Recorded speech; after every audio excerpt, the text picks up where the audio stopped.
Brandon and I got it. Turns out we're going to be watching Vine compilations after This whole podcast is Vine compilations. We doing this? Let's do it.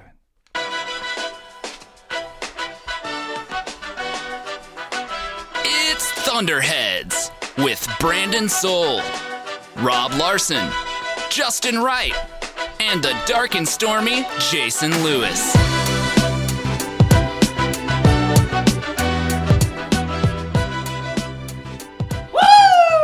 Whoa, got that win. Feels good. Back in the win column. Had to let that out, man. That's been building in me. Oh, Got to get those W's, boys. Gotta get him. Got him. that's part of doing the deal. 19 in a row against the 76ers. That's amazing, right? Oh. Yeah, it's been a while since they've won. Longest streak in the NBA from any matchup. Yeah, it's weird just because the Sixers were really, really bad for a long period of time. But even when a team is really bad, they don't just keep losing to the same team 19 games in a row. And the Sixers have been good for at least 3 of those now. Right. You said it before the pod, Justin. The best part of it is that Joel Embiid has never beat the Thunder. And it Yes. just feels so Yeah, nice. and there's like about as big of a rivalry that can exist between a Western Conference team and an Eastern Conference team. That exists between the Thunder and the 76ers. Like, it kind of makes no sense, but it's fun. But it's very the, fun. The core of it is Embiid versus Westbrook. Yes. For whatever reason, there's bad blood there. Did it all start with the waving bye a couple years ago when Westbrook said bye, or was that last year? That was last year, right? That was last year. Yeah, because Embiid They've always barely kind of been played chippy. before that. Yeah. I thought it had started before that for some. Now you could always look back at social media and the way that Joel Embiid is on social media. It's not that hard to figure out that people around the league don't really like the way he carries himself. Yeah, he's cocky, but you know what? There's something about that I like. Like if he was on my team, I would like it. Yeah. Because Russ carries himself in a similar fashion. Yeah. He's not as much in your face about it. Yeah. He's not on social media about it. But there's something that makes like arrogance is fun in professional sports. I think it's makes necessary. it fun. Yeah. Now when it's your opponent, it's annoying. You're like, Of course. well, I hate you. Well, you've got to have good villains. Look, at the end of the day, Joel Embiid at NBA teams that aren't the Philadelphia 76ers, he's a great villain because he's really good. That makes a good villain, and he's got the aura about him to make a really, really good NBA villain.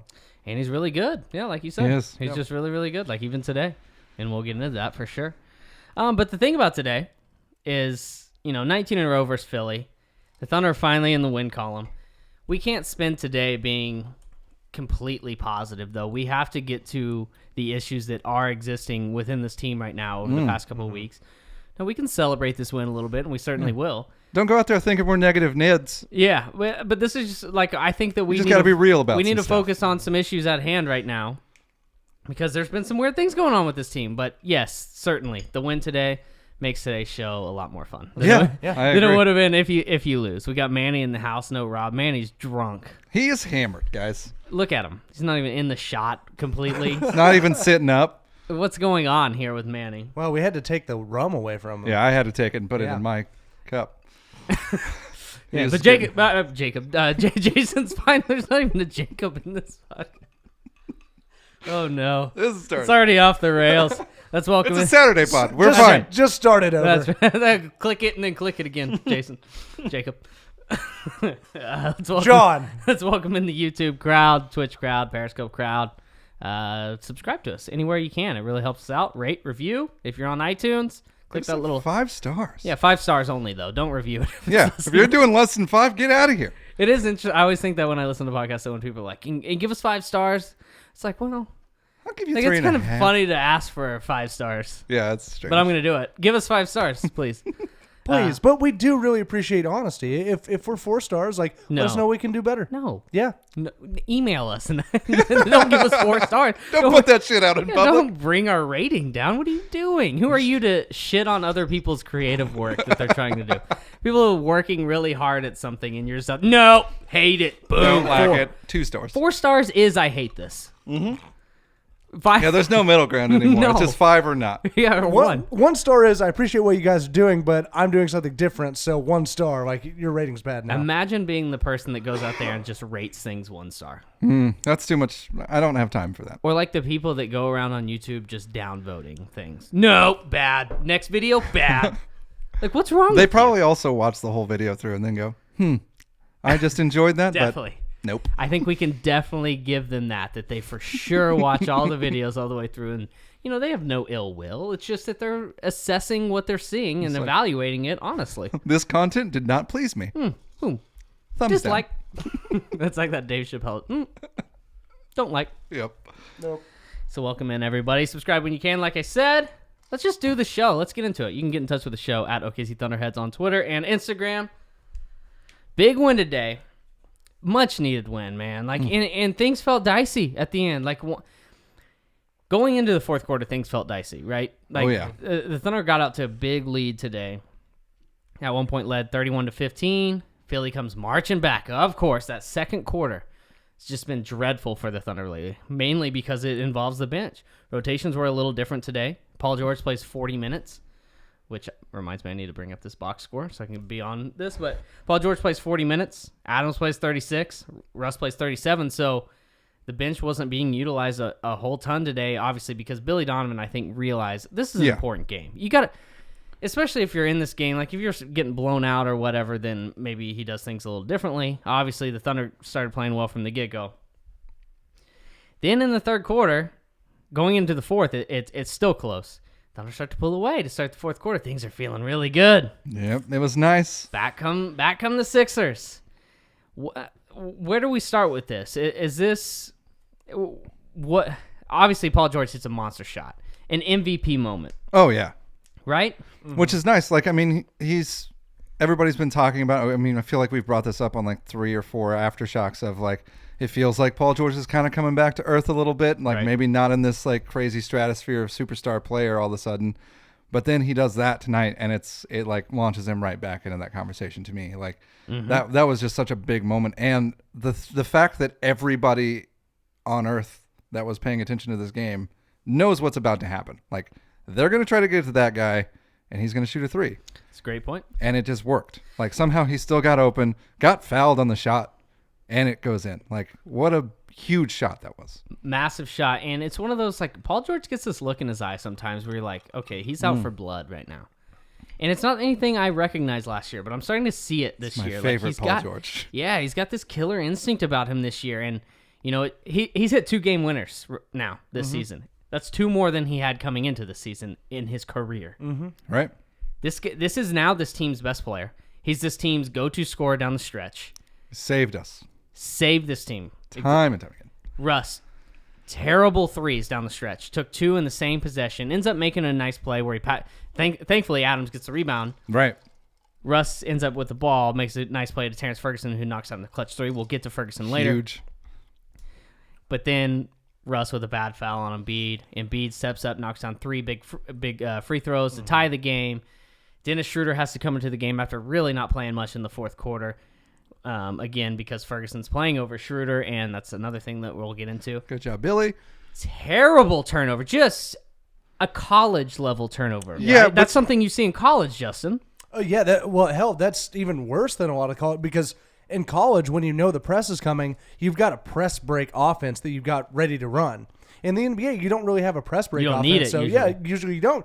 It was bad because the trap was right there. No one came back to help. Steven Adams has to come back to the ball there. You've got so many different things that didn't happen, and just a terrible pass, just poor execution. That was something to me is it was a stupid pass by Schroeder. Not good, but also no one was there to help him. You can't put that all on Schroeder, which it was bad. I think most of it goes on Schroeder because I think that he had first of all, pick up your dribble and make someone come help you. Number one, pick up your dribble, call timeout. Billy Donovan, call timeout over there. He did have Grant early in the possession where he could have thrown it ahead. Right. Decided not to.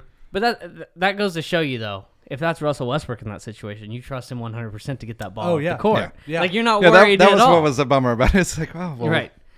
If Russ hadn't fouled out just now, that would have been fine. Yeah, but then... But he also might have chucked up a shot with 17 seconds left there. Paul George hits the 4-point play. Couple of possessions before that, he had a similar situation, right? I'm losing my memory here. What did he do? He had a huge play before that where he hit a big shot. I mean, he was just... He's just money, man. And you could see it in his head after that turnover. In his body language after the Schroeder turnover, he was shaking his head. The cameras were on him, and he was just shaking his head to himself. And I can't help but assume that he's thinking about everything that just happened. that terrible turnover where he doesn't even see the ball. He could have come to the ball, sure. Like as you're saying, Jason, it's a little on everyone. Everyone deserves a little blame. Yeah, somebody should have been paying attention probably. A lot of that to me though is on Donovan and Schroder. Anyway, so yeah, he's upset about that. He's probably a little upset about those 2 Russ threes where Russ just goes rogue and decides, hey, I'm pretty mad that Embiid shoved me to the floor, which he has every right to be. Mm-hmm. But he almost went out on his own personal vendetta there, said, I'm going to make this right. But yet, I forgot I can't shoot. Yeah, but on one hand, I love that Russ has the confidence to do something like that. Still has the confidence, even after all that's happened this year. And then on the other, it's like, but hey, man, this is an important game. Mm-hmm. We need this win. Like, obviously, if you make one of these, it's monstrous. And I think that's what's in his head lately, right? Like when he's taking those shots, he's like, "This will turn it around for me. Like this will just do it. Like everybody will forget what's happened if I just make this one." And kind of going a little too far with it though. There are times where I think Russ kind of he's got this really interesting. I don't even know what to call it, but like he goes into it. Maybe it is a little bit for himself, but part of it I think is just like, I'm doing this for the team. Like they're going to see I'm the leader.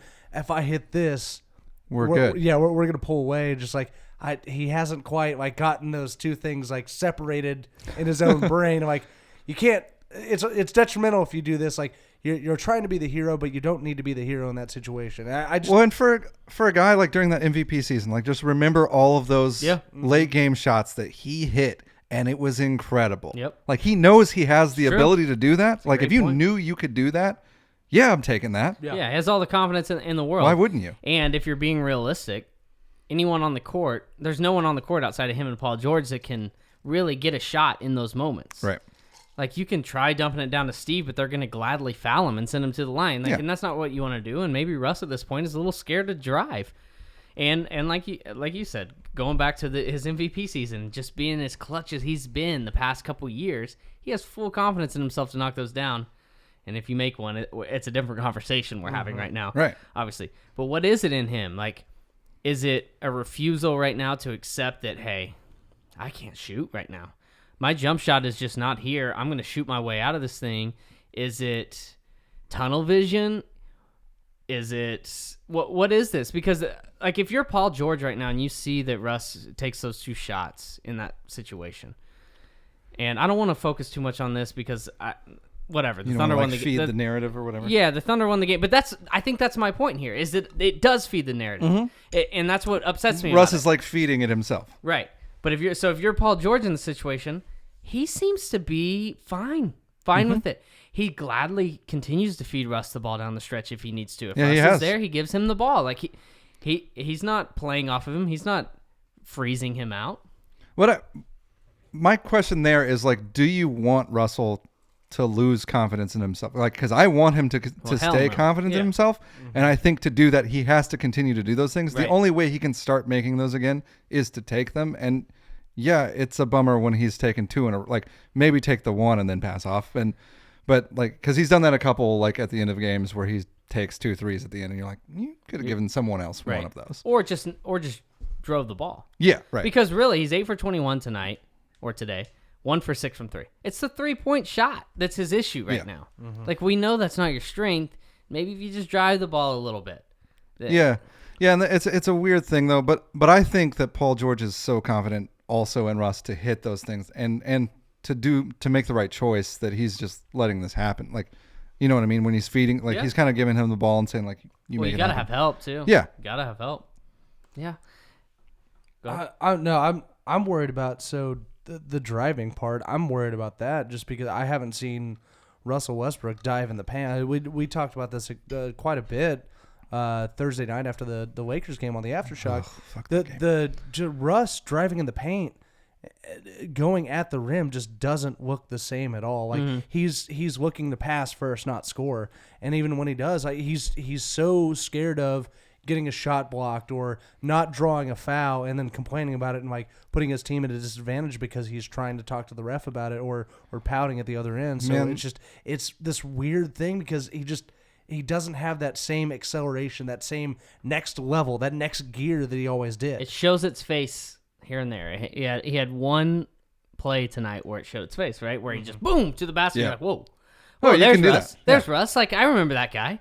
And I will say that lately, I think game by game, it's showing its face a little more. He's finding it, which gives me confidence going forward that maybe he will. Maybe he is saving this to a certain degree for down the road. But think of it this way. So early in the season, right when he first came back, we were sitting here probably right at this table in this exact same layout talking about how Russ is finishing at the rim at the highest rate that he ever has in his career. Yeah. And now that seems like it was 2 seasons ago at this point because it just doesn't seem the same. He's Right. going up like he's putting these shots up. It's errant off the rim. He's letting shot blockers affect him. He's getting his shot blocked. He's not drawing the fouls. It just doesn't look the same at all. Yeah, it doesn't look the same at all, and there's definitely reason to worry there as far as the decline goes, and that's been a common question to us. Right. Are we experiencing a Russell Westbrook decline? The thing about Russell Westbrook is you look at his statistics and you're like, no. That's not possible. Well, Right. no, but at the same time, if you look at some advanced statistics, it's like, yes. I mean, I mean, his shooting percentages is like, oh God. yeah, they're plummeting. His effective field goal percentage is Yeah. plummeting because his free throws, number one. His Right. 3-point shooting has been really bad. But the thing with this team is they need Russell Westbrook. So on one hand, I can be watching a game, and this happens, and I'm guilty of it, watching a game and be like, Russ, stop shooting. Like, just go make plays for others. But at the same time, down the road, when you're in the playoffs, what's this team's goal? It's obviously to win a championship. What's this team's realistic goal? Western Conference Finals, probably. That'd be a good season for this team. I don't think you can get to the Western Conference Finals unless Russ has his jump shot going a little bit. Yeah. Oh yeah. Right? Yeah, he's got to keep shooting it if you're thinking that way. Yeah. I mean, he has to. And one thing to me that Justin, you brought up was kind of this pouting thing he's been doing. It feels like it's more than he's ever done in years past to me. That's frustration, though, right? Yeah, it's got to be a little that. Frustration. Nice. Ooh. Boom. Title. Ooh, I like it. Except that's negative. No one will click don't it. like it. Never mind. No one will click it. But I feel like we've talked a lot this year about refs not giving us calls and like things not going the Thunder's way. And it seems to me like Russ and PG both, like the leaders of this team, seem to constantly complain about every call. And like I that's just something that I wish would go away a little bit. Because Russ, like I think it was last year or the year before, where he was like, I'm going to cut that shit out. You're not going to win over any refs that Yeah, way. it doesn't work very well. And that's ever. a tough thing to recognize as a fan of your own team, to admit as a fan of your own team. And I'll admit that I haven't, like I understand what you're saying. I haven't seen it to that degree, but I don't deny that it does exist to that degree, because I understand Russ is pouty. PG throws his hands in the air quite Every a bit time. when he doesn't get a foul. And PG quite honestly is getting foul calls this year a little more than he has. But I mean, they're like usually when they complain, a lot of times they have a case, but also just like let it go and keep playing. Yeah. Like, I mean, there were times in that Lakers. It's not going to change anything. There were times in that Lakers game where they were just not paying attention to the plays and just yelling at the ref, and it's like, dude, get back. Speaking of the Lakers game, and I think it applies to today's game against the 76ers, it applies to a lot of the games recently, and really a lot of games this year.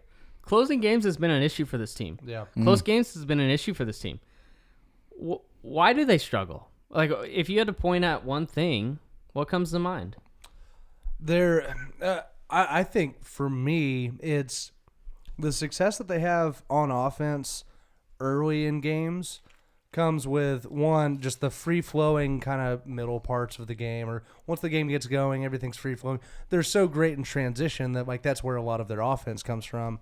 Which is defense usually. They dump it to Adams quite a bit early in the game, and then they start to get away from that. And part of that is, like you brought up earlier, they're just going to hack Adams and let him, go at it at the free throw line, which is obviously a detriment to this team offensively. So they go away from that. It becomes a two-man game, and not even a two-man game where you're running pick and rolls and everything's working out, but it's Russ will have the ball, and then every now and then PG has the ball. So I think there's stagnation, their lack of creativity offensively late in games. That's big to me. Knowing that you need to make a play and really just going at it like it's almost like it's a pickup game. You just get the ball in one guy's hands and he goes and makes an ISO play. Yeah. And it's not even a good ISO. It's not like they're spreading the floor and like letting him go true ISO. There's still a lot going on. It's just the movement is not sharp. They're not they're not running any plays at all. It's just, hey, here's the ball. Go make a bucket for us. Right. Yeah, and that's like early in the game tonight, it felt like, oh, they're actually like there's movement off the ball. There's people cutting. Like Ferguson was doing a really good job of kind of like catching the ball, passing it, and moving. And you don't see that later in the game. For some reason, they just like, let's stop doing that, and I'm just going to try to see what happens. But that's NBA basketball. I Which mean, I does think happen, if you yeah. watch any team, isolation basketball becomes more prevalent down the stretch of games. Like that's just the way it is. Things get tighter, game gets more physical, and honestly, that's what should favor the Thunder.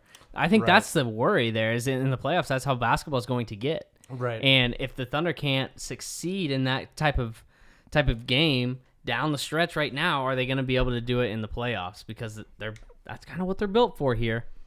Is one thing to me that it's been standing out lately is just how teams have adjusted to mostly Russ's bad shooting this year. Yeah, just they're daring him to completely shoot. sagging off. Like they're almost all the way in the paint, just waiting on him to drive or take a three that's going to miss. And like now he. Like everybody else is covered, his guy's just like sitting out there. Like, how do you make an offense work at that point? Like, it's doable. It's very though. difficult. It is. It's also new and a learning experience for Russ, right? To have guys play him that way because it makes it harder for him to drive. Yeah. Because also he doesn't have that burst that you were referring to, Justin. And tonight, one possession sticks out to me very clearly down the stretch of the game. Well, actually, I think it was early fourth quarter. And Ben Simmons was playing way off of Russell Westbrook, and he drove baseline trying to make a play, but gets caught in the air because he has nothing to do with the ball and makes a really bad turnover. And I think that's just the adjustment that he has to make because, it's different. Like he's not able to just beat his guy off one dribble and be like, okay, now because he's standing back there already. Now I get to make another decision. Do I want to score? Or do I want to pass? Now when he does that one dribble, the guy's right there. Now the guy's on him. Yeah. So that's the difference. But I think you make a good point about the creativity offensively. I think that's a huge thing.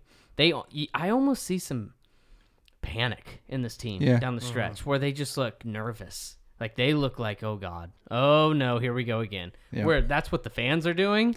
The whole energy of the place is like, this is happening. But we don't want them to do that. I will. I 99% agree. I will counter with a 1% kind of. A little glimmer of hope. If you a will. 1%er? No, God, really? We're gonna go down this road already? No, I do it. We're not. I've held off on ranting about Joel Embiid as much as I can, man. You want to trigger me? Let's go. Let's go. The 1% that there are a few things that are sticking out. The Terrance Ferguson and the Spurs game. Or Jeremy Grant getting touches late in overtime in the Spurs. And mostly it's from the Spurs game, but there are a few things here and there that I'm seeing in the fourth quarter where usually it was just like it's Russ or PG. That's pretty much it. Maybe you throw it down to Adams and he dunks it on a pick and roll. But the Terrance Ferguson and Jeremy Grant starting to get a little bit more involved, especially with Terrance Ferguson shooting so well. Clutchest player in the league. Yeah. Dude, that shot tonight. That's that little glimmer of hope. That's something that you can build on. Right. That's something you can continue to look When at your back's in film. against the rope. Man, we can't bring up any R. Kelly. On that. Oh, that's true. I forgot that's R. Kelly. No, that's a great song, but Can you hit the dump button real yeah, quick? Just the whole conversation. 30 seconds back. Let's go. But yeah, no, there are definitely things that you can build on, that you can create a little bit more offense to where once the paint is so packed and Paul George has literally 10 guys on him because they've emptied the bench and like literally every player from the opposing team is on Paul George, you can go to a Terrance Ferguson or a Jeremy Grant in those situations and expect something good because something good has happened before and will happen again. It is interesting because you hear it almost especially every national media national broadcast on TV this year. All these Thunder players averaging career highs across the board. Paul George, career highs across the board. Steven Adams across the board. Jeremy Grant across the board. Terrance Ferguson, obviously, across the boord. Russell Westbrook is way down on a lot of stuff. Except for steals. Not steals. But if I'd have told you that before the season, if I'd have said, hey, all these guys are going to be having career years, You're like, yeah, okay. We're feeling great. Give me that. Which, hey, the Thunder are in 4th place right now, right? Or 3rd? They got back to 3rd. We are 3rd. 3rd place. So they were in 4th before the game, I think. Things are fine. It's not like things are bad. Things are fine. It's just that we all know, and everyone listening or watching knows that things could be better. The Thunder have left some, right? So I think that's the weird thing here, and I don't think it's Russ's fault for those being left on the table necessarily, but it is interesting. Maybe it's just the entire organization getting used to this new era of Russell Westbrook not being everything. Right. Well, and that's a good thing in a way. Long term, it's a great probably thing. a good thing. And it's, I mean, if Russ is sacrificing to make these guys better, like that's what a lot of people have wanted and asked for. But that's going to come with some adjustment from him. And maybe it's taking longer than they thought it would with his. It's just weird. Russ has never been quick to adjust to anything. Yeah. Right? Yeah, because he's so robotic. Yeah, he has all of these what do they call those things that you do all the time? Yeah, I think things. Yeah, quirks. I don't know, traditions or something like that. Words. Just like habits. That's the one. Traditions. Habits. He has all these personal traditions. Oh God. He just pulls up for the jumper. Yep. It's a tradition. It is. Justin, you mentioned Terrance Ferguson getting involved down the stretch in games. Man, number one, what a huge development for this team. Not only this year, but just going forward. God, it's about time they hit on a draft pick. Yeah. It's been a while. It has been. And this is looking promising, especially number 21 in the draft, and one that most people despised when it happened. They didn't understand it. And you could understand, because you look at OG Anunoby for Toronto, who starts for them. I don't know if he still does, but he has a lot. Yeah. And they're one of the best teams in the league, if not the best team in the league right now. So there's some guys that were on the table that the Thunder could have grabbed. I think Kyle Kuzma was one of those guys. You can look at some guys. Josh Hart. But then when you see what Terrance Ferguson is doing and how good he is on defense, now he's making threes. He's a 3-and-D guy. He's looking like the 3-and-D guy that the Thunder have never had. Yep. That they might actually have right now. What is he shooting from 3, Justin? This does not. It's not going to have today. This does not count today, but he is 37.1%. And he's 3 for 6 today from 3. Yeah. It's massive. He was 6-12 in that Lakers game. He's been 50% for a couple games in this last stretch. And I can't remember the last time. It hasn't happened this season where this team has had a 3-point shooter. I guess Abrines some outside of Paul George that I've been confident when they shoot the ball, and he's become that for me. Yeah. When he shoots the ball, I'm happy with the possession. It feels good every time. It's quick. He's confident in it. Today he pulled up in transition over a guy. Yeah. He missed it. But it was awesome that he did it. I was like, yes, cool. Love the confidence, man. I love it. But Royce Young tweeted it out, and it's definitely something that we need to talk about, because it is Jason, I think you and I talked about this on an Aftershock last week, about Ferg, when he's making shots, is the better player than Dennis Schroder. Yeah. Thus, he should be closing games. There's no reason he shouldn't be in fourth quarters. He's in the fourth quarter tonight. He was in the fourth quarter last game and overtime. This is becoming a thing. Royce Young said very clearly is taking Dennis Schroder's spot in the closing lineup. Yep. It was pretty, am I wrong here? Wasn't it news? It was kind of public knowledge that they told Dennis Schroder, we picture you being a part of our closing lineup when they acquired him, right? Yeah, I mean, that's something he's talked about as long as I'm involved in the important moments of games and stuff. And, right. And I think that's something that Sam and Billy had talked to him about. We want you in those situations. So what does this mean? What if this is true and this holds, which I don't know about you guys, but to me, if Terrance is playing this way, I want it to hold. This is what I want to happen down the stretch of games. Dog alert. What does it mean for Dennis Schroder? Well, I think you have to realize that if you're Dennis Schroder, you're a professional. You've done this for a long time. You've been a starter on an NBA team. You've been a starter for this team when Russ has been hurt.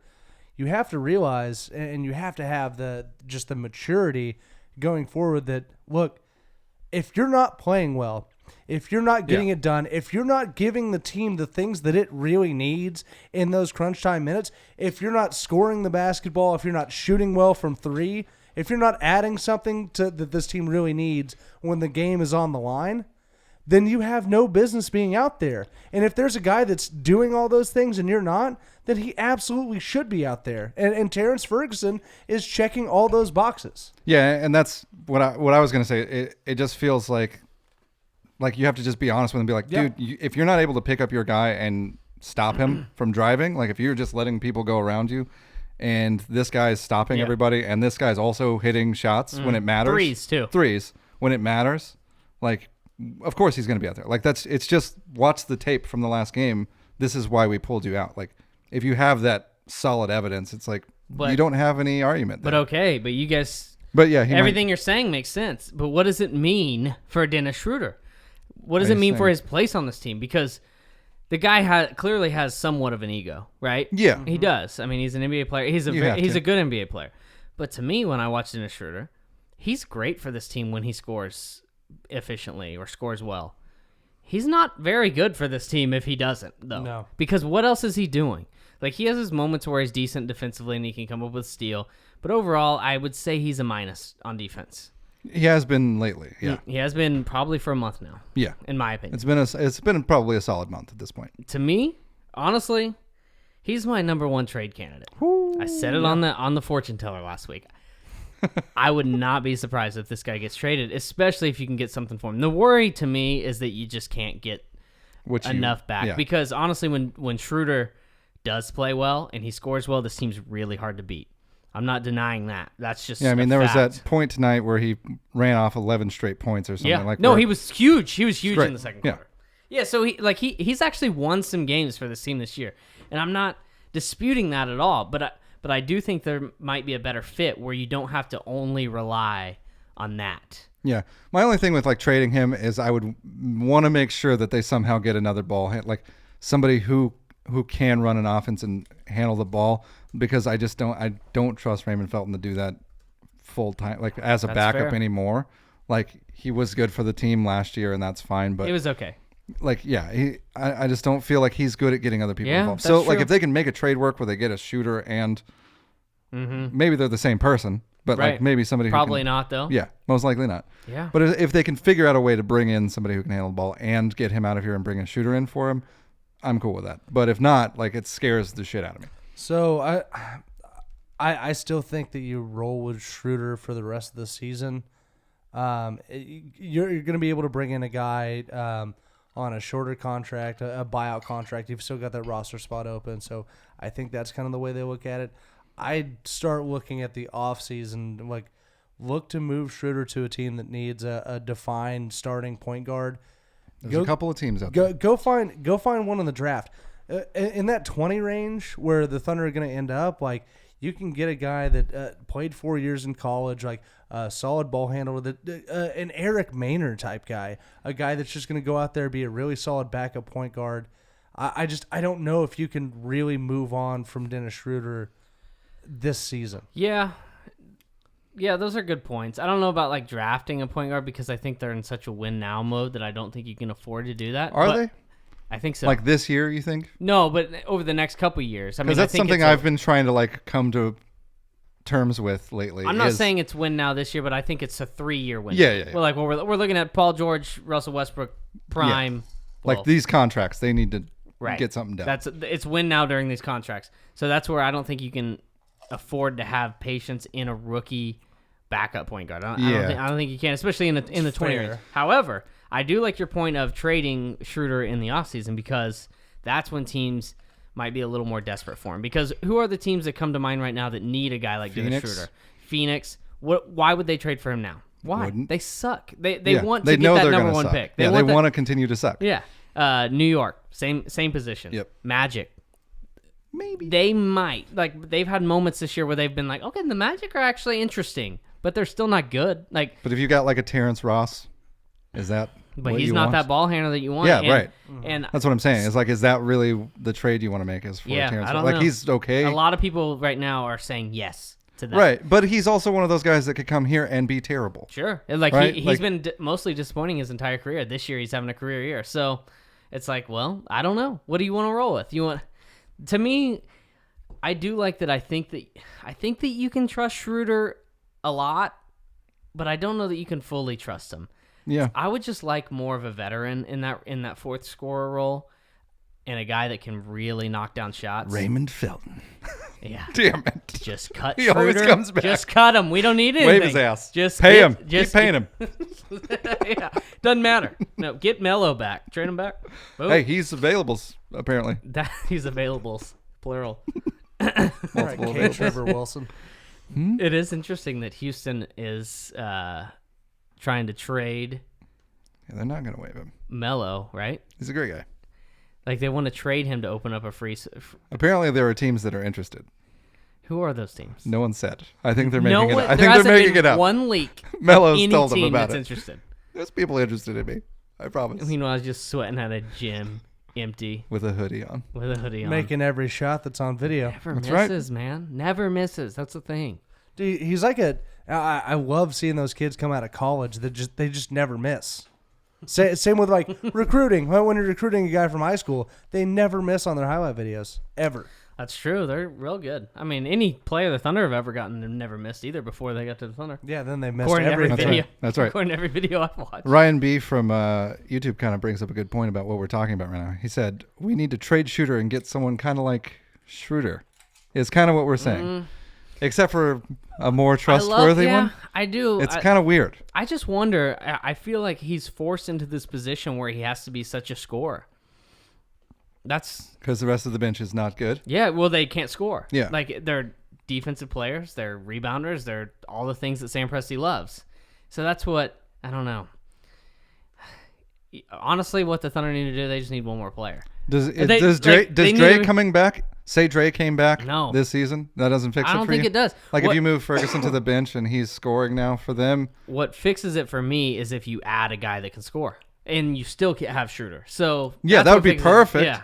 Which Let's maybe, just do that. Maybe you wait till okay, we figured it out. Yeah, you just wait. bring in a score now. You wait till the buyout Yeah. market, and you do that. You go that route. Maybe like I'm still fingers crossed for Wes Matthews. To me, that's like a Dude, that'd be so ideal awesome. thing. I feel like that's so ideal that it would never happen for us. Probably. Because it's. I feel like it's everyone like a pipe dream to me. that becomes a free agent just goes to Houston right now. That team doesn't have any players. I could shoot so many times, Right. except for Harden does it. Hey, everyone wants to Watch play him with Chris dribble. Paul. Well, I would love to be in that locker room and get just consistently yelled at by Chris Paul, and then watch James Harden literally dribble, and like it doesn't matter if you pass it to him, he's gonna dribble at least 17 times before he takes the shot. Like I Loves can't to even get an dribble. assist on this team. Do you think that Harden will? I don't know if this is a stat or if anyone will keep this, but if he will break the all-time record for dribbles in a season this year, he would have to, right? Probably. I saw something about like the stretch of games he had played where he had been assisted literally 0 times. like 3 games Had now. no assists. Which, by the way, is incredible. That's The fact that crazy. he's That's so scoring much away work. without getting any of them assists. Yeah. Like that he's insane. That guy's insane offensively. What a bummer. It sucks defensively.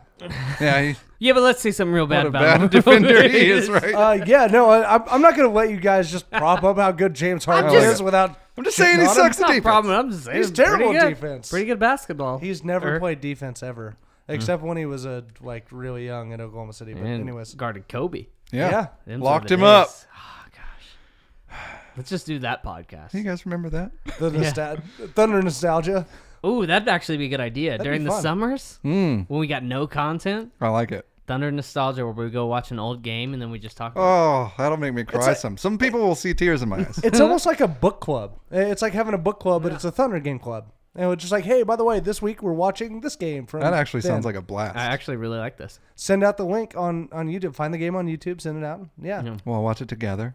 You know, it's really hard to find old games, though. I've It tried is. to do it, and it's really hard. You think it'd be not a YouTube hard snatches that shit off, or We're- the NBA snatches thing. it We're off gonna have YouTube. to like contact the NBA and be like, we need to copy this game. Hardwood classics, you know. I've heard if you just like ask them nicely and like, hey, this is what we're doing. We're just doing some fun. Like they'll actually give you access to it. Really? Mm-hmm.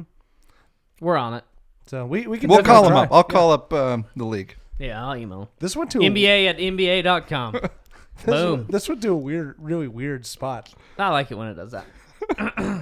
I like it. Hey, it guys. being the podcast. Hey guys, you remember that time we won today? Oh, it was great. That was good. Before we move on, and that was a really good input there on the win. Yeah. I feel like we haven't had the opportunity to really talk about Alex Abrines in this whole situation. Who? Where is he? Where is he? Who is he? Why is he? What is he? When? What's happening? Alex, call us. So, Jason, you are the one that informed us about this, right? There was a rumor going around on Reddit, which I'm not going to credit the person because I don't remember who said it. Yeah, and qualifier, it's Reddit. It's Reddit. So you got This is the internet, people. A huge spoonful of salt. Yeah, this is the internet, people. Could be completely false. Apparently, some guy said he talked to Alex's dad, and Alex had been, I guess, so we all knew he got very sick and then was out for several games, but apparently he came back and then, regressed back into the sickness and lost a ton of weight or something like that. So it would make sense if they were just holding him out hey, he's still not quite... Because, he was already not in the best, bulky physical form to be an NBA, player. So if he had lost weight, that's not the best. Yeah, right, because that was the whole thing. That was basically since he's been with the Thunder, that's been the main objective with him. Hey, put on the pounds. Yeah. And coming into this year, he had put on such and such amount of pounds. Everyone was real excited about him. Apparently now he's regressed. It makes sense. It's a Reddit post. It'd be a weird thing to lie about to me. Why would you make that up? I'm going to make this wholesome tweet or Reddit post about what actually happened. It does make sense, and I tend to believe it, but whatever. There's been some things on the Thunder Reddit where you're like, okay, it's on Reddit, but it turns out to be true. Yeah, that's true. There's been several things. People like to bash fans that do this, but sometimes it's true, okay? Sometimes people have these sources, and it happens. And then I saw a tweet before today that he was with the team in Philadelphia, and he was lifting weights in the tunnel. It's true. It's true. He's trying to lift weights all the time, 24/7. Eating a ham sandwich at the same time. How much ham was on that sandwich? Probably a lot. Made that part up. Probably a lot. What happens with him? This is a really... it seems real hard to trade a guy in his situation right now. Don't think he's getting traded. I don't think you can even do that to a guy if this is actually what he went through. I don't think the Thunder are the type of organization to do that. Yeah. However, big picture, it's his third year with the team. They gave him $6 million a year almost to come over. It's been a massive disappointment. It has. Yeah. You give a guy $6 million. This is Kyle Singler money. Okay. No, a little bit better than Kyle. He's better than Kyle. But no, seriously. But if that's your bar, that's not good, bud. If you're spending $6 million on a player, you hope he's a contributor. Right. And he has been here and there, but that's a problem. Listen, some of it is out of his control. Injuries, sickness, some of that is out of his control. But a lot of it isn't. The consistency isn't there. That hurts. It's been a hurtful thing. So what as an organization, what do we see going forward? What if he comes back? Is he going to play? Can you play him over Nader? It depends, I guess, how Nader continues to play. Because he's had moments where you're like, damn, he's all right.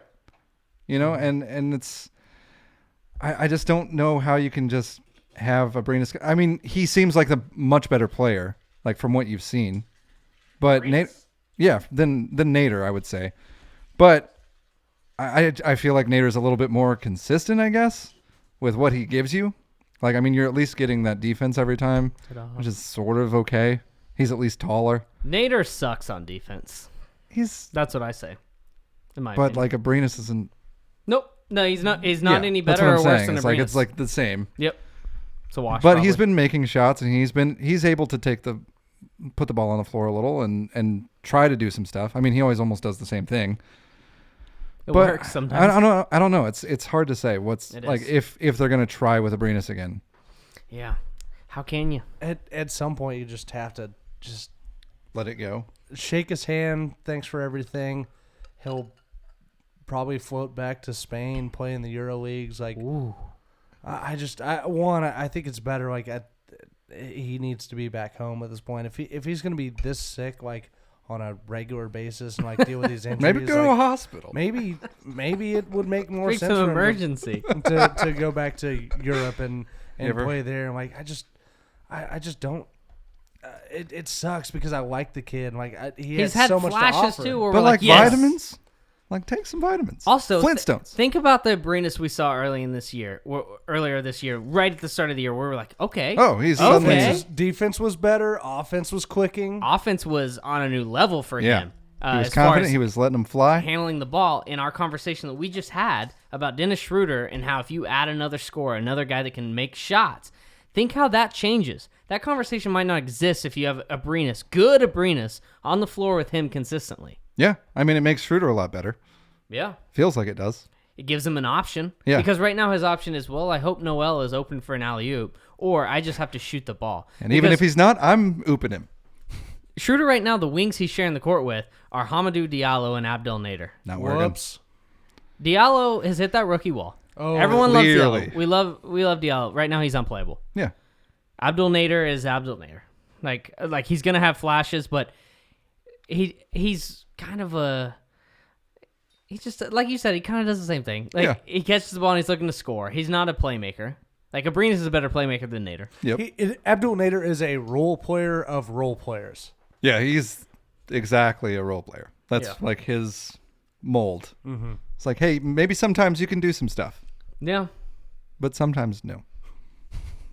God, man, it always feels like there's something.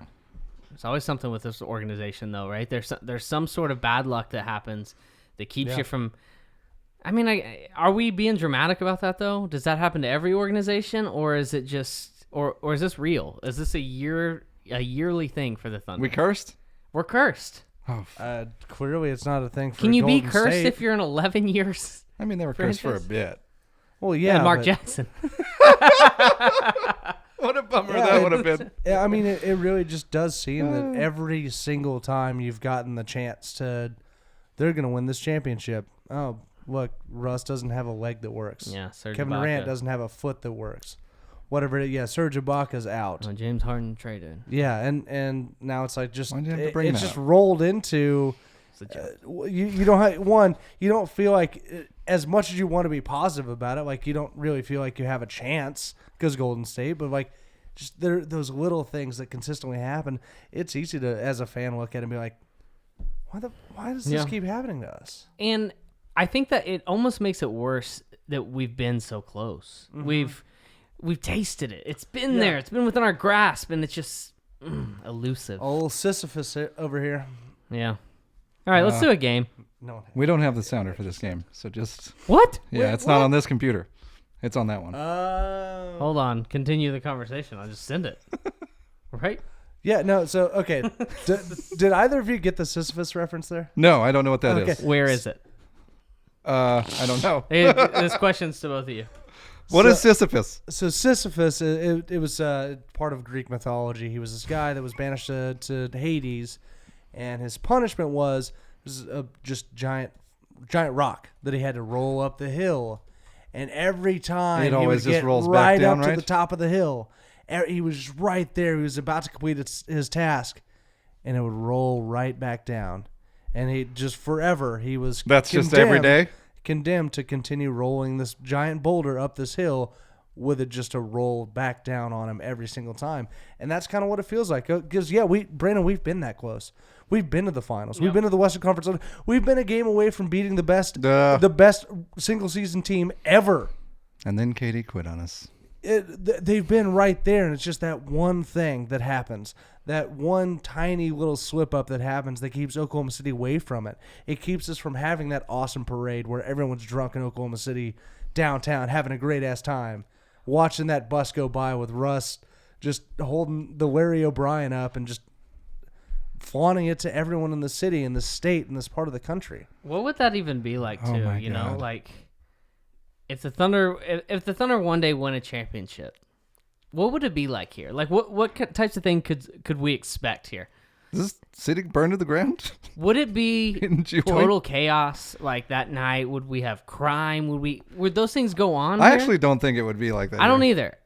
It would be the tamest of celebrations. It would. But it'd be It very would- jubilant, though. It would be jubilant, but it'd be kind of like other cities that had won championships would be like, you guys really are only an 11-year franchise. They just had a parade? You're not sure how to do this. This would be like when Green Bay won the first Super Bowl. Like, you didn't know how to celebrate back then. It's just like... Didn't even really know what you won. You're like, cool, I guess. It's like 4 guys out in the street like, hey, Joe, you see the Packers won the Super Bowl there. The whom? Oh, yeah, that team, you know, the big thing downtown, the big old stadium, the oval thing? Yeah. Yeah, they won. Oh, well, hey, have a beer with me. What? Like, that's kind of what Oklahoma City would be like. We don't know how to I think celebrate. it'd be pretty cool. I think it'd be amazing. I think it'd be... So, I feel like in the past 5 years or so, pretty much since Kevin Durant has left us, interest locally has gone down a little bit as far as regular season goes. Like, people aren't paying as close of attention as they once did. However, you get into the playoffs, you start winning. You remember those vibes in the stadium? God, that Western Conference Finals. I just remember that. Like, especially when we beat the Spurs that year.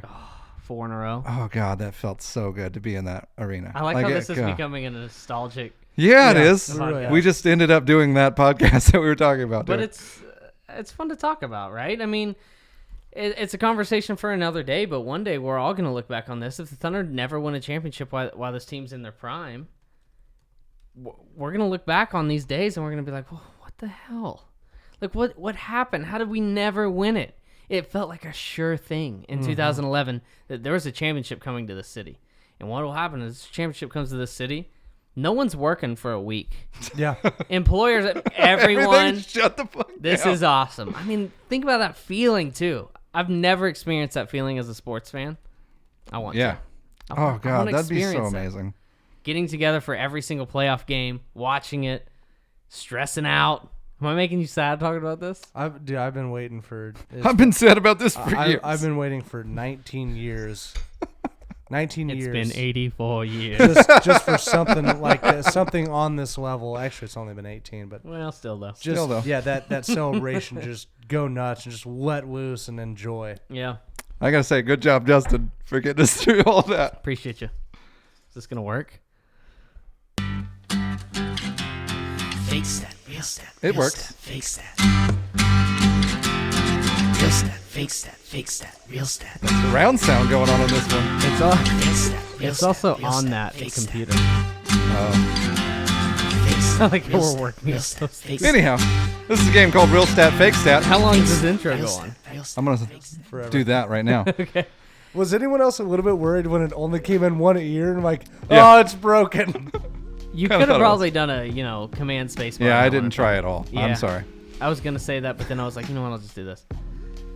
Everyone out there has no idea what we're talking about. All right, this game's called Real Stat, Fake Stat. Fake Stat, Real Stat. Real Stat, Fake Stat, Fake Stat, Real Stat. I'm going to read a stat, and you guys are going to tell me if that stat's a real stat or if that stat's a fake stat. How many times are you going to say stat? Lots. Here's a stat. Number 1. Real stat or fake stat. Russell Westbrook is shooting 63.5% on shots at the rim this year, which would be his career high. I'm going to go fake stat. But I think That was a real stat, but It now was. it's a fake stat. That stat is a real stat. Shit. Still real, really. Still real. Wow. Which is, it took everything when you mentioned this earlier. Hold this back, and I was like, don't say anything, don't reveal it. It literally Still real? It feels like over the last 5 games he's shooting a solid like 13% at the rim. It does. What is? I mean, he's just not relentlessly attacking as much, right? So Maybe you're not that's- seeing as much misses, probably. Yeah. But the misses are more in your face misses, I guess. Yeah, that's Picking weird. and choosing his spots better. You're seeing a lot more wide open layups he gets, I would say. Like Yeah, he's that's getting a true. little cheap Well, ones he's here just and not there. trying as much. Yeah, I think that's a big part of it. It's like he's really he's not not trying? just diving in there as much as he was before. And Right, he's not putting his body at risk like he wants which to. maybe is a good thing in the long term. Could be. Like if he's like you kind of brought this up a little earlier. Maybe he's saving his body a little bit for later. The whole not dunking thing. Like Yeah. that seems like that probably takes more energy than you think it does. Today in the Philly game, had a fast did break, dunk. two-handed dunk, which feels like the safe move. Yeah. He was going with the safe move. I kind of Interesting. like it for No, right now. I do too. Like, just make it. The only thing I'm afraid of is like if he later is deciding like now I'm gonna do it. then he doesn't remember. Like it maybe is He doesn't off a little remember bit. how to do it? He's a little off with it. Like he's not Misses practiced with his. They changed up the rules like the free throws. Yeah, can't. You can't swing your arm back. And So that's a real stat, boys. Next stat. Real stat, fake stat. Russell Westbrook is shooting 50% on corner threes. I'm gonna go real stat. I can't look Dangerous. it up. I was going to say I can't look it up Yeah, you're quick just trying to enough. look it up. Yeah, that's cheating. Cheating the game. I know, right? Looked it up, and that is according to Google. the statistics site. Real stat, because I don't feel like he's taken that A many. lot of corner threes. It is a real stat. Nailed it. By the way, So good at this game. 1 for 1 tonight on corner threes, I believe. Maybe 1 for 2. I think 1 for 2. I think he missed one. Maybe. Yeah, he may have. That'd be 50%, so he's keeping it up. So this stat's before tonight or today. He missed that one that would have been the game winner. Yeah. Minnesota. Oh, well, there's one-legged Dirk 3. Yeah. Which Only 4% of his field goal attempts are coming from 3, or maybe from his three-point attempts actually. So are coming from the corner, you mean? yeah, so they look good when he shoots from the corner. It's a shorter shot. It's Yeah. more of his mid-range style that he likes. And it seems like most of them he takes over there, he's also catching and shooting. Like that's when Russ is good at shooting. Well, you're definitely not going to dribble yourself into the corner and then He's take done that it. shot. He did it in that Minnesota game. Yes, it does happen, but it's very, very unlikely that you do that to yourself. And looking at these stats earlier, he's taking more threes off the catch than ever in his career. That's a good thing, right? Yeah. Okay. Yeah, I think so. Where are you going? Oh, Oh. All right, bye. I guess I'll display myself in this game. Well, Manny's in. Tag him in. All right.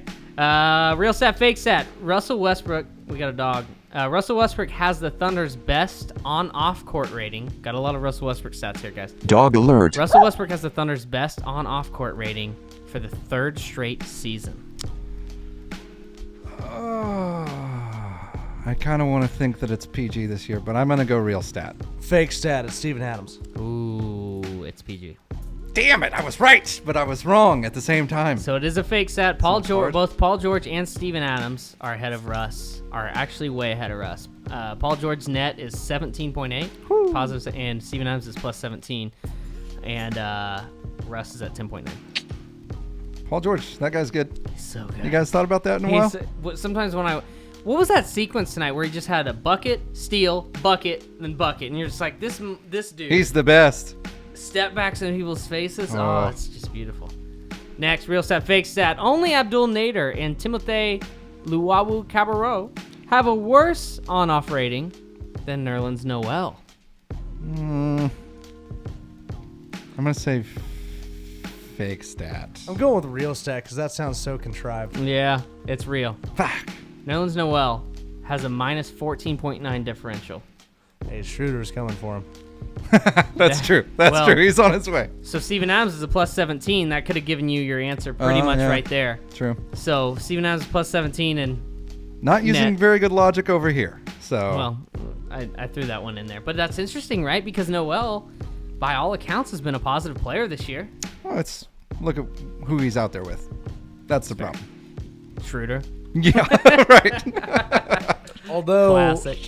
he was a huge positive tonight, but mostly because when he was in, Joel Embiid was not on the floor. Yeah. Was he a positive tonight?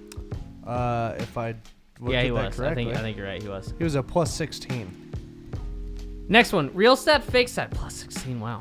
He helped that number out a Third lot. highest on the team. Of bench players, Dennis Schroder has the best on-off net rating. Got a lot of lineup numbers here, guys. Dennis Schroder has the best on-off net rating at 1.4, positive 1.4. I'm gonna go real stat. I am also gonna go real stat. That's fake. Damn. He's actually a minus 2.1. Who's the best? Deontay Burton. Where he been though? Right? You know? He's the only, go. but he's the only bench player with a positive on-off, 1.4. That's because he was here when the bench He's was played doing 15 well. games. He's played 15 games. Yeah, you're right. But But he was a part of that, right? right? What? Bring this guy Sign back. his ass. Bring him back. I miss him. Yeah, I do too. What It's a nice little spark of just energy and A goodness. nice round spark. What is TLC like a 0 because he's really? gotta be somewhat he's negative. so bad. Yeah. Is He's it only that in bad? garbage time, and they're so bad at garbage time. They have been really bad at garbage time. They do not maintain the same level of score. They just No. drop it. Yeah, it's either it accelerates even further down, or it's just like, oh well, we They were almost got close to losing. We were up by 37 and we won by 13. Yep. They were only in for 4 minutes. Real stat, fake stat. Nerlens Noel is first in the league in steals per 100 possessions. Per 100. It makes me want So to this do has it. 107 minutes per Real 100 stat. possessions. I'm going to go real because the per 100 makes me want to. Okay, this is a fake stat. Damn it! It's a fake stat, but You're setting us up. He did really good at making these fake stats. Yeah. he's fourth. See? He's 3.3 steals per 100 possession. Russ is fifth at 3.2. That's awesome. So that goes counter to that point about him having the worst. He's like bench on first when switching out onto Damian Lillard in steals. up. His hands are crazy. Why not play him and Adams together? Seriously, do it. Why not? That actually, so out of that, I actually get more excited about Russ's numbers because he's actually played a ton of possessions. So like that per 100 isn't Sample size a lot bigger. isn't kind of inflated. So Right. like the fact that he's up there at fifth at 3.2, that's amazing. That's awesome. He's I good. like that number. The fact that a sinner is at fourth is just incredible. Yeah, also. that too. Pretty neat. And I would imagine Steven Adams is pretty neat. Well, he might not be near the top. I guess he averages a steal and a half. But among bigs, he's definitely towards the top. All right, last one. Thunder are once again last in the NBA in passes per game. I'm going to go real stat. I think I've gone real stat every time. Have you maybe. said real stat? I might have You have said- a lot of faith in my stat. I do, and I shouldn't because you clearly are trying to dupe me this whole time. Real stat. It's a real stat. Nailed it. So good at this game. 242.1 passes per game, which is 8.2 passes behind Houston. How does that make you guys feel? Not good. Really? Yeah. It is 8. a little weird, especially when Chris Paul's been out for so long and James Harden just dribbles. He hasn't been assisted. And they're still passing more than the Thunder? That's one thing that, we were having that conversation about the Thunder closing games and struggling to close games lately, or really all season. Passes, man. There's not a lot of passes. It's Yeah. a lot of one pass, It's real tight. shot, possessions. There's a lot of that and it's not even possessions where you're like, oh, that was a great shot. It's like they don't have faith in the rest of their offense. I'd like to see them just continue to work that out and have faith in it. Which it seems like, tonight with Ferguson and Grant getting a little bit more involved, like hopefully that keeps happening. Yep. But, Agreed. all right. Social media inquiries. What we got? Thanks for the questions, as always. I know we got a lot.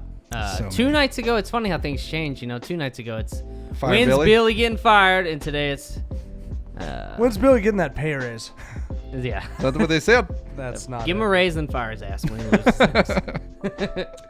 From Wessie West at Good Time Fun Boy.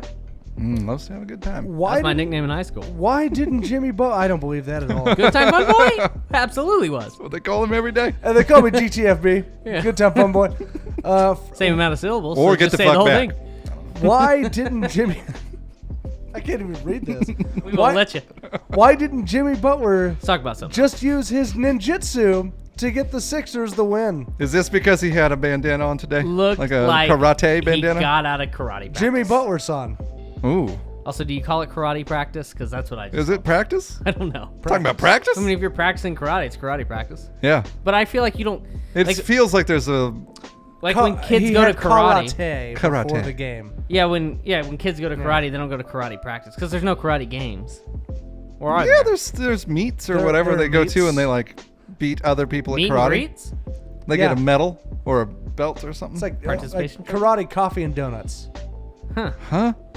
It's like they wear name tags and they kick each other's asses. Yes, exactly. Oh, Dennis, cool. I'm gonna beat your ass. Yellow belt over here. I don't even know which stage that is, but It looks does so. anyone know the stages? No idea. No. Never once been to a I karate know practice. black's pretty high. Yeah, that's what you want. Is it the highest? Or is, Is it? I think so. I mean, thought so. it's always supposedly really good. I feel like but you get like some red trim on there and you're a little higher. I'm black belt red trim. Boom. 4 straps. I trip. I'm like Mortal Kombat. All right, next. Please. We're so off the rails. From, Saturday pod. It's fine. from Austin Kasemeyer at 5Austin19. Can you even imagine a defensive lineup with PG, T-Ferg, and Andre in it? That would be incredible to use if we matched up with the Warriors in the playoffs. That's so much defense, and it feels is. so good. It's almost too much defense. Yeah. Maybe a little no offense. Especially if Russ plays at the way that he's been playing this year mostly. Like, he's obviously had some slip-ups, but whatever. Pretty He's solid defensively. pretty solid. Probably his best defensive year, and God, I don't even remember the last time I Ever? could attribute it to. Yeah, like his second year in the league maybe, when he was really trying to earn his stripes. Yeah, that's a great defensive lineup to match up with the Warriors. The thing is it enough?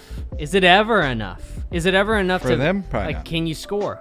Are you going to be able to score with that lineup? That's the scary thing. Now they have Boogie. I've got one from YouTube real quick. They got a boogie. Privi03 says, do you think that our current record is a product of the ease of our schedule at the start of the season, and we have finally regressed back to where we should be with a harder schedule? I actually don't think so. I don't either. Because I think this team is so random. Yeah. I don't think you can attribute anything with their schedule with the strength or Because, I mean, the stretch that they just lost on was to terrible teams. Right. I think this It makes no sense. After beating all of those teams the first couple months of the season, right? Yeah. They didn't lose any games to bad teams, really. For So those first four. it's like, yeah, but who was bad? No one was bad in this. Yeah, the Kings. Sacramento seemed bad, but now we've learned They're that, okay. hey, they're actually kind of good.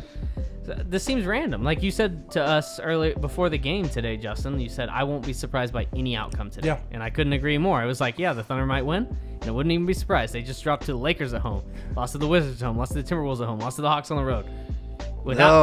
I mean, and they went to Philly, a really good team, and they won on the road.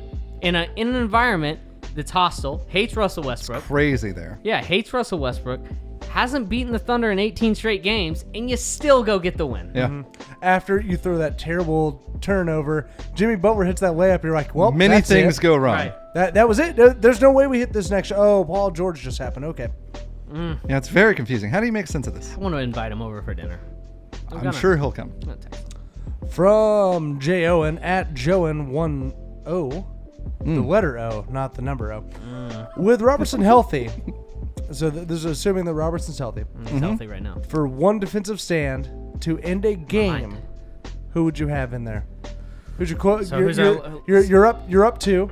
Actually, you know what? Let's put it this way: you're up one. Gotta get a stop. You're up one. Gotta get a stop. 5 seconds left. What's your lineup? So Russ? in this hypothetical, we can't set a lineup for the opponent. Correct. So we have to just assume that they have A probably good team, pretty good right? team. We can't assume it's the Warriors though, because then Nothing yeah, matters. Everybody just sit on the bench and watch. it's Russ. Yep. It's obviously Paul George, That's correct. Steven Adams, That's correct. Andre Roberson, and Terrance Ferguson. I like it. That's my 5. Nailed it. So I'm assuming at that point you're. God, but how do you leave Jeremy out? Ugh. But I think I do. I think I do in this situation. At that point, I would assume that you're shifting Dre down and he's covering whoever the 4 is. No, I think I'd put Paul George on the 4. I'd anticipate a lot of switches happening too, and I want to make my defense as switchable as possible in this That's a situation. switchable lineup. Yeah. The only Yeah, guy that's everybody- not as switchable is Steven Adams, but even then, I still like. You know, I if might it's not. one shot- I might put Grant? Russ. Jeremy I Grant? might put Russ on the 4. Honestly, I might put him on the 4. Hey, he'd do it. I know. He'd love to do it. It too. works a lot of times. It's Yeah. weird. Yeah. It did not work against. Guarded Blake Ben Griffin's ass. I'll tell you that right now. Paul Millsap, scared of him probably. Can't do Yeah, shit. I'll say this though. First 4 I thought of. You know, you talk about Russ loves those mismatches on defense, even when he's the shorter guy. Man, Ben Simmons. Yeah, he got beat a few Ben times Simmons definitely took it to him, and Ben Simmons is a huge. The dude's huge for a point guard. Sure. I also think that he surprised Russ. Russ Yeah. wasn't expecting that. Where Russ, when he is on that mismatch against 4s, Russ is stepping up to the challenge. Whereas Yeah. when Ben Simmons is dribbling the ball up the court, He's it's like, a little this different. is what I'm supposed to do. Yeah, so whatever. Yeah. That makes point. Yeah, that yeah. makes a lot of sense. That makes point. Yeah. Makes a point. Good point. That makes Points. point. Points. From Marcus made the at Marvs. So many A's. All the A's. Ah, Mavs. Nitpicky, but why don't you call timeout when Schroder was doubled and dangerously close to being out of bounds? We agree. Doesn't matter because PG is the guy, but still between the Russ foul on Embiid and Schroder turnover, PG has every right to be frustrated by having to save Oklahoma City again. I have no answer. We talked about this a little bit, and I mean, he agree. agreed to it. He agreed to come back here. He knew he was going to have to save The great us. thing is, Thunder won the game, though. Woo! But you also, my thing with Schroder is We back. you can't. Don't let the sideline be that third defender in that situation. Yeah, went right into it. You know you've got the double team coming. Don't let the sideline be the third defender. Cut it back. Get to the middle of the floor where if they're going to double team you, you can always pull back out of it. You've got better passing lanes. Nothing has to be a prayer. Mm-hmm. You've got to be smarter as a point guard. Or make yourself real short and dribble through them. For a guy that loves to press play on point guards the entire time, Should know how to you get have around to it. have a better offensive mindset in that situation. I don't think Schroder had the situational awareness to be successful in that situation. You got to give him some help too if you're the coach. Oh, in I that agree. Situation. I agree. Yeah, yeah. I Call mean, there's a timeout. lot of things that went Yeah. wrong on that play. It's, yep. Yep. From Nate Zero at RWPG13_. Does Terrance's play make Roberson expendable? Wow. I guess. A Yes. little. I It think it does. does. I think it does. I might have brought this up. We had talked about it. Yeah, a few times. I think I brought it up maybe, but like, yes, it Yep. does. I agree. Terrance Ferguson's a stud. He's the future. This is the same thing that what happened to Thabo Sefolosha when Andre Roberson showed the promise. But now you've got a true 3-and-D guy that's going to come up, and you know what you have this time. Robertson didn't have the shot. You just saw that maybe the shot will develop, but it never did. Yeah. This time, you know exactly what it is. The kid's 20. I think it does. I love Dre. I love Andre Robertson so much, but it absolutely makes him But like expendable. right now, Yes, I think right now Yeah. that's the scary thing though. What kind of value 'cause- does Robertson hold right now? yeah. That's the biggest thing to me.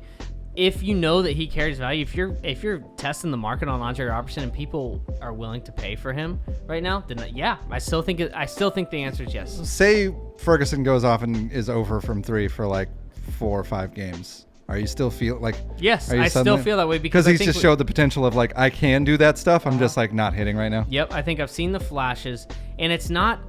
Listen, I think that if Robertson comes back, this team is better. This team is better than they were before.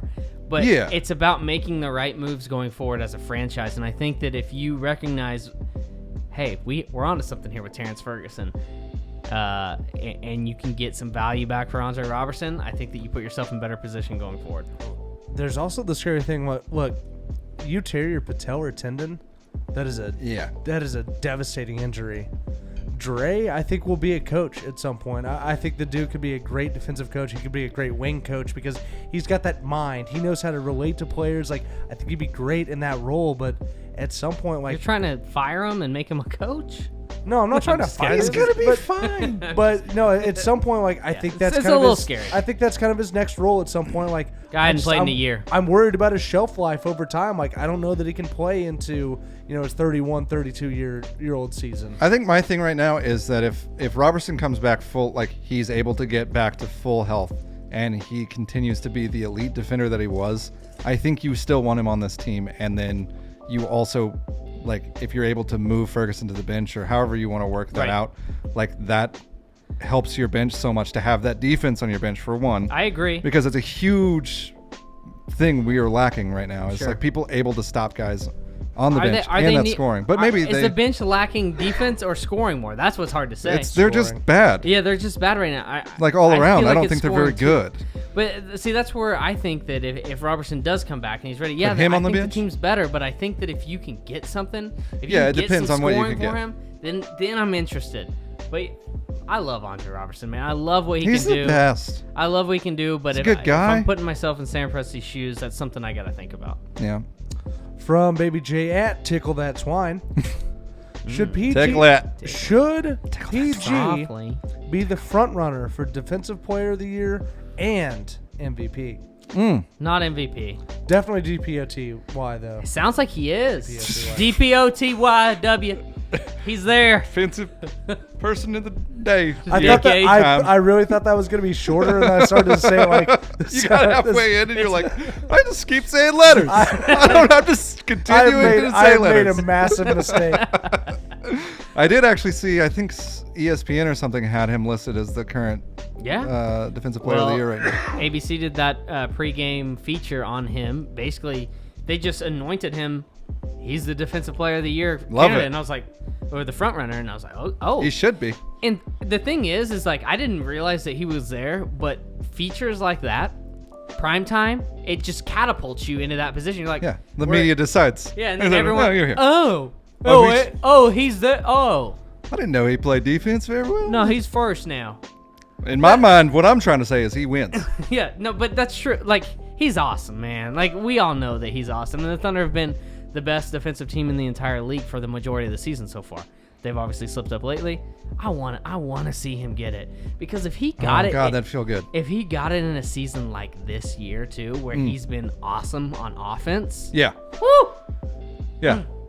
There was someone from ESPN put an article out about kind of his MVP candidacy of the whole fact that he's having this incredible defensive year, while also his offense is just off the charts for him, like especially. Yeah. It's just pretty cool that he's getting this recognition while still staying here and Agreed. not being a Laker. Thank God. I just love how awesome he is on defense. It's just so fun to watch. The Thunder could do that dumbass thing the Rockets did a few years ago, where they sent out like the beard grooming kits to all the media members, trying to get them to vote for James Harden for MVP. So send them all tackle boxes, give them a few lures, some worms and stuff, like make it fish. That's a great idea. That is a good idea. Plus, like, I'm not one of the people that would I receive the gift, but if someone sent me a tackle box, I think I would start fishing. Like, if someone just sent me a tackle box, I'd be like, well, shit. I guess I have to use it. I think I want to go fishing now. You gonna just catch it and release? You can make it late for something? I'll release it. I'll just not catch anything, and I'll call it a that's day. probably how fishing works. Fishing sucks. I'll never use it again. Throw my tackle box in the lake. Just toss it in the lake. Electrofishing's the way to go. So much easier. You sound like a murderer, but okay. Take my electric eel everywhere with me. It's for work, man. You gotta do population studies. As if I actually accused you. From Brett Carlisle at Throw Me a Hammer, which that thing will get stuck right in your forehead. Happened to my brother. What? Yeah. Okay, hold on. Brett, we'll get to your question in a minute. Hold on, I feel. Please tell me. Yeah. My aunt one time when my brother was like a little kid, she was swinging a hammer around, lost handle of it, or threw it on purpose. Slow down. Why was your aunt swinging a hammer? I have no answers for that question. She just went and grabbed a hammer. They were in the garage or something playing around. Little kids, playing with stuff. Wait, the aunt was a kid? Yeah, they were like, she was probably like 6 years older than him or something. How old are these people? I think he was, I don't know. I think he was like 6 or 7, something like that. Okay. Wasn't super old. So she was around teenagers? Probably, yeah. Swinging a hammer around like a crazy person. Yeah. But then let go of it, stuck right in his forehead. Oh my God. Almost got him in the eyes. Yeah, right here. They pulled it out and blood just squirts everywhere. I bet it did. Still has the scar. Look at his face. So he got a unibrow by virtue of a scar. Just a scar here. Okay. Yeah, it's pretty crazy stuff though. So be careful throwing those hammers around. That's all I'm trying to say. So it came from the teeth of a hammer. Is that what they're called? The teeth? Claws. Yeah. Hammer claw. Where you get the nails out with it. The nail puller. I'm very much a man. I know how to. We're use talking hammers. about tackle boxes and hammers. Man stuff. So anyways, from Brett Carlisle at Throw Me a Hammer, one of our New Zealand buddies. Be careful with that. Jason's cousin got. yeah. Careful throwing them hammers, kids. He's from New Zealand, Public so service. hammers fly differently in New Zealand. So. Oh, they go to the south. They're in the southern hemisphere. Yeah. They swirl the other way in the toilet. The hammers do. It's counterclockwise, not clockwise. How do we get T. Ferg and Steven more shots in the later periods? We want to, right? Yeah. I mean, I actually wanted to bring this up today about how this team consistently goes away from Adams as the game progresses. And this is a common question we get on this podcast. It's a common theme of Oklahoma City Thunder games. And honestly, it's something that I've devalued a little bit, I think, because I think I've thought to myself, well, they like to start the games going to Steven Adams and like to establish that physical presence inside. And it's only a natural progression to go away from him as the game goes on. Plus, it gets harder because the game speeds up as it goes on. It mucks up. It's a little more physical. You can't just continuously do that throughout the game. However, it's starting to be inexcusable. You want to know how many shots he got in the fourth quarter? How many? 0? 1. He made it. Of course he did. Yeah, so but this is right? This is something they need to look at. They need to start playing a little more inside-out ball because that's works. That's good offense for them, and Steven Adams continuously is making good decisions. Royce Young wrote an article the other day, and it was really good. It has some statistics in there that make you seem like an idiot if you don't just continuously go to Steven Adams throughout the game. Yeah. Like the dude is in post-up situations, he's one of the best in the entire league, and this isn't a guy that's in the past been some juggernaut offensively, and all of a sudden this year he's been. You can make a case we talked about this one podcast like weeks ago. You can make a case he's the Thunder's second best scorer. Yeah. Like you really could this year. So yeah, opportunities he would probably. They need to figure out. Now he talked about Ferguson. Ferguson's going to be a guy. Someone else has to make a play for him, which largely that's Adams too, right? Yeah. But you can at least get Adams in position to catch the ball. I don't know. I would like to see it. By the way, that Steven Adams shot, the one shot attempt in the fourth quarter, came at the 10:52 mark. Wow. In the fourth quarter, and it was off of an offensive rebound. Wow. They didn't even try for it. 4-foot bank hook made it. Money. Let's bust these notes. Can you carry these for the first couple? Yeah, of course. Just yell notes. Notes! All right. I like how he popped back in. He did pop back in for that. All right. Russell Westbrook appears in the trailer for the new season of Kevin Hart's YouTube show, Cold as Balls. Pass. Well, I mean, this is so this show, I've never actually watched any of it. Pass. But they get into like a cold bath, like an ice bath, right? And they just talk about stuff. It's kind of like the opposite of the hot show where they eat wings and then they talk about stuff. This one, they're freezing cold. I don't know, man. I'm. You don't like Kevin Hart, clearly. No, I like Kevin Hart. I really do like Kevin Hart, but I've had too much Kevin Hart over the last. He's really 3 oversaturated years. the market, I would say. He's in like every fourth movie that comes out every single year. Mm-hmm. He's at every single like NBA event during All-Star Weekend. Like he's too much of everywhere. Yeah, he's a little overdone the NBA thing. The Atlanta Hawks gave a video tribute to Dennis Schroder. What do you feel about that? It's not like the guy. I mean, yeah. Like, you know did he do anything there? He spent his whole career up to that point in Atlanta. The dude's 24. It's not like he spent that much time. Like, I get it. Like, maybe just a little graphic. Like, thank you, Dennis. Like, I know 10 seconds of like some cool highlights, whatever. But like, that's just it was kind of weird overblown. To me. It seemed a little much, but it's cool that they did it. I appreciate that. Yeah. It's neat, you know. Let's see here. The Atlanta game was the 4th time in Russ's career that he had 30, 10, 5, and 5. He joins Michael Jordan, who's pretty good. You guys may have heard of him. Michael B. Jordan? Or No. The real Michael Jordan. The one. Well, Michael B. Jordan is still a real Michael Jordan. He's real, but you have to say B in the middle. Like, he's not the Michael Jordan. Well, that's not his fault that the Screen Actors Guild would only give him Michael B. Jordan. Yes, it is. And he also joins James Harden as the only player. James Harden. You have to pronounce the E very hard. Since 1983 to do that 4 times. It's pretty impressive. Good job, bud. Definitely didn't sound like you were reading. Nailed it. He killed it. Yeah, nailed it. Just like I was reading that off the top of my head. You had to memorize, right? Yep. The All-Star Draft will be held and televised on February 7th. You guys interested in this? No. Not really. It's weird because last year I was like, that'd be cool if they showed it. Right. But now as they did, I was like, could have done without it. It sounds like a money grab. Like similar to the awards show that they've been doing the past couple of years where it's been like, this is bad. And they're not very good. This is bad, yeah. Yeah. It's weird how the NBA is usually really good at like public relations type stuff until those instances. They're like, I'm sure that there's a lot of fans that get into that stuff. It's just, it's not for me. I don't know. Yeah. It feels corny and it feels forced. Yeah. The third returns on All-Star voting have come in. Paul George, third amongst front court players, barely ahead of KD. So if you're out there, you need to keep voting. Vote for him. Right now, Paul George is a starter in the All-Star game. Keep voting for him. He deserves this, man. Keep voting. Keep him ahead of Kevin Durant. Every day. Go there. OKCThunder.com/All-Star. It's a colossal failure if Kevin Durant ends up ahead of Paul George right now. As a Thunder fan base, come on. Yeah. We got get in there and do it, man. We got to do this thing. Adams is 6th among front court players. Vote for him too, Russ is 4th in the backcourt. or don't. Justin has a.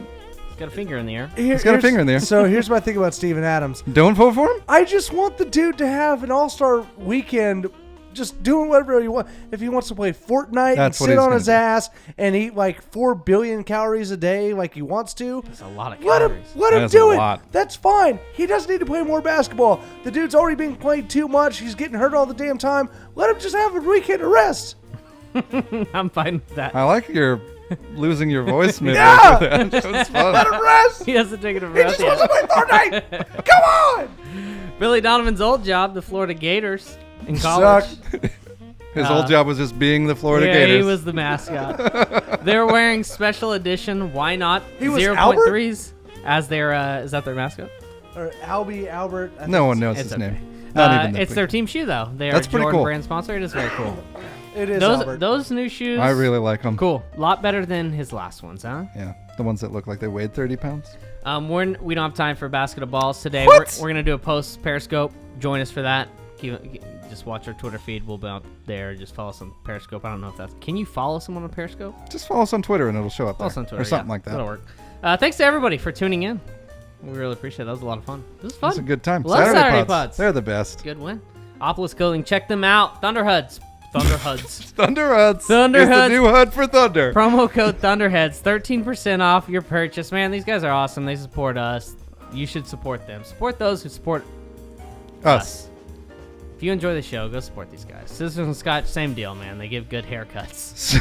Very good haircuts. Give good haircuts. And they make really good drinks. And you can have them both at the same time. And honestly, you can just walk in there and hang out. Yeah, it's a cool place. Really cool. Run by a really cool dude. Just a cool place all around. Coming up this week, MLK Day, Monday. Day game. Day game, weird. Didn't expect that, right? did you? 11:30 tip against New York, at New York. Holiday. Are you off? Yeah. You and Bobby doing that aftershock during the day? I guess so. That's going to be neat. I guess so. Aftershock coming for that Tuesday. Portland's coming to town. Thunder 1-0 against them this year. Pelicans coming to town on Thursday. No Anthony Davis in that game. That's supposedly. right. That's a break. See, the Thunder, that's the thing. The Thunder are catching these breaks. No LeBron. No But see, Anthony that's one of Davis. those games where you think they're catching a break, Right. but they have to actually go win it. That's true. That's a big part Because of sometimes they don't do those it. That's, things. yeah. Uh-huh. Against the Lakers the other day without LeBron. What do you guys think about this? At New York, Portland at home, Pelicans, what do you expect? Well, It at least should 2-1, right? 8-0.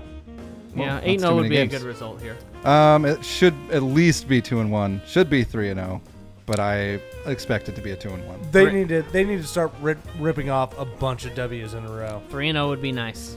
3-0 would be nice. Full shows on Friday. Get us out of here, Justin. We're just two lost souls swimming in a fishbowl. That's Pink Floyd. Pink Floyd. Love it. Thunder up.